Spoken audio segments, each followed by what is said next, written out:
Здравейте! Днес ще ви занимавам с въпроса за прословутия Дунавски дворец на Омуртаг, за който ние научаваме от, може би, най-известният старобългарски каменен надпис, който се намира в град Велико Търново, в църквата Свети 40 мъченици, на една от колоните, които са поставени вътре в самата църква. Ще ви зачита част от самия надпис, така както е пресъздаван текста в повечето исторически издания. Кансио Биги Омуртаг, обитавайки в стария свой дом, направи преславен дом на Дунава и като измерих разстоянието между двата всеславни дома, направих могила на средата и от самата среда на могилата до стария мой дворец са 20 000 оргии и до Дунава са 20 000 оргии. Какво научаваме от самия текст на надписа? Научаваме, че Омуртаг е построил дворец, същевременно на Дунава, същевременно обитавал стария си дом и разстоянието между двата двореца е 40 000 оргии, а по средата е построил и могила на това разстояние. Това научаваме от самия текст.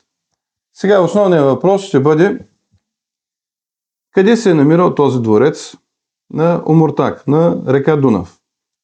И каква е била неговата роля съответно?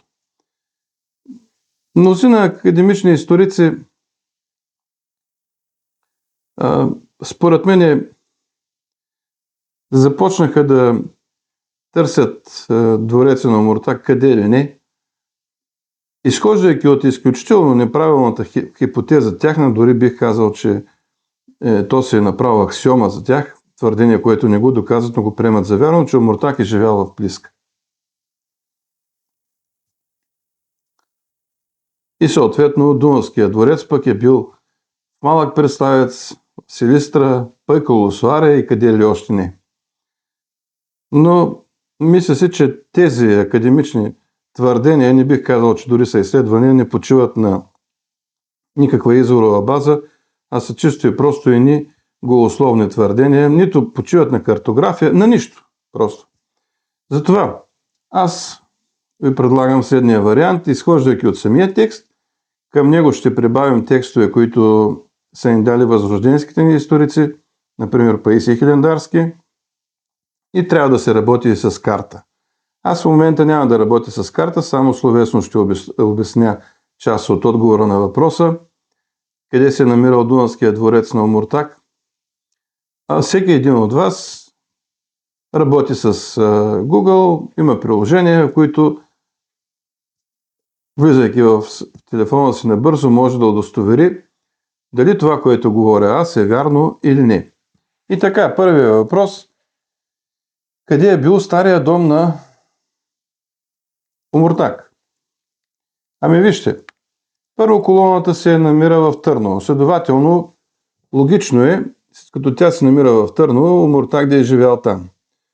Доказателство за това също можем да изведем от история славянобългарска на Паисий Хилендарски, който казва, че Търново е създаден от Крум и там е била неговата столица.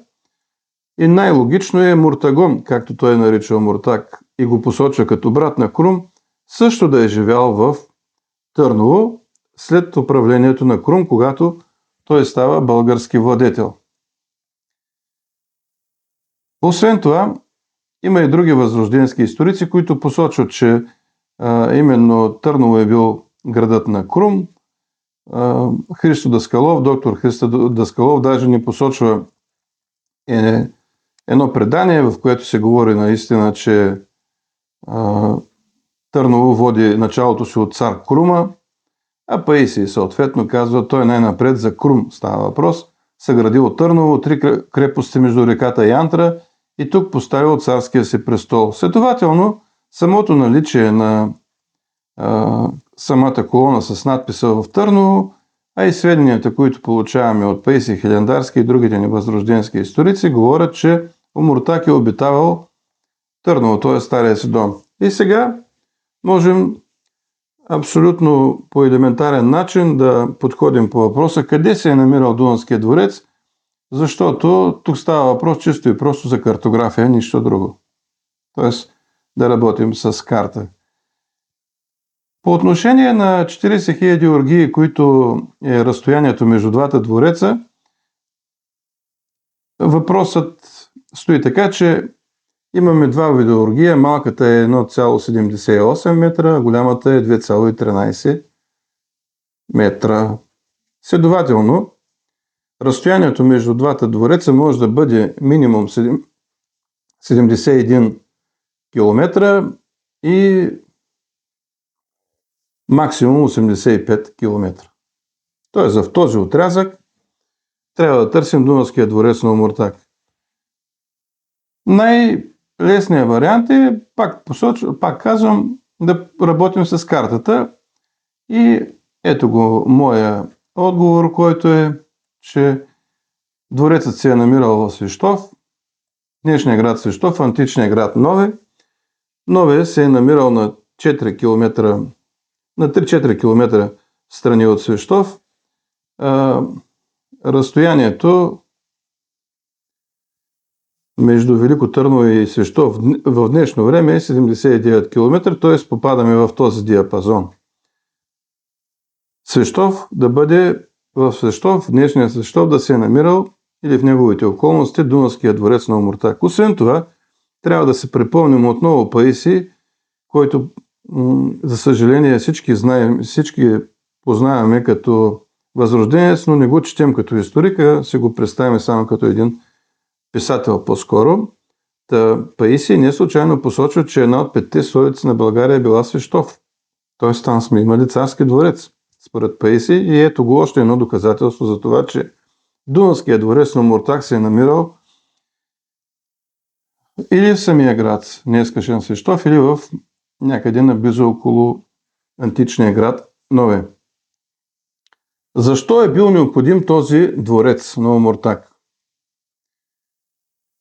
Вижте, за да отговорим на този въпрос, трябва да забравим, че днеска сме хора почти без самочувствие, геополитическо самочувствие става въпрос, и да се опитаме да влезем във времето на Омуртаг, когато България вече е основна геополитическа сила в Европа, огромна държава с огромни размери, и в рамките на тази държава, българска държава, река Дунав е вътрешна граница. Но същевременно река Дунав е и основният воден път, по който български флот може да достигне както до Средна Европа, така и до днескашна Украйна, включително през Черно море, ако се мине, пък да се по реките Днепър, Днестър и така нататък да стигне нагоре, както имаме исторически извори, надписи, че българския флот е стигал и до Днестър. Имаме такива сведения, че българския военен флот е стигал на запад и в битка влизал с франките в Централна Европа, за да се помогне там на българите, които са имали проблеми с граничните територии, които са имали проблеми с франките.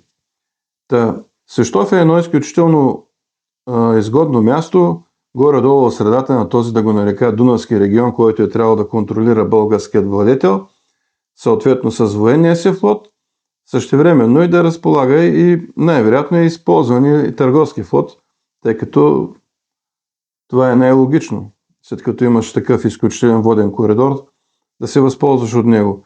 Свищов се попада така горе-долу в централно място на този, повтарям, Дунавски регион, който българската държава е трябвало да контролира, и според мен този дворец е играл именно така роля, че всъщност не става въпрос просто за едно местообитание на българския владетел, става въпрос за администрация, държавна администрация, която трябва да контролира на първо място военния флот, на второ място търговския флот и съответно техните действия. Така че, ако направим това засичане на няколкото източника, които аз използвам, можем наистина да стигнем до този извод, че Дунавския дворец на Омуртаг се намира край Свищов.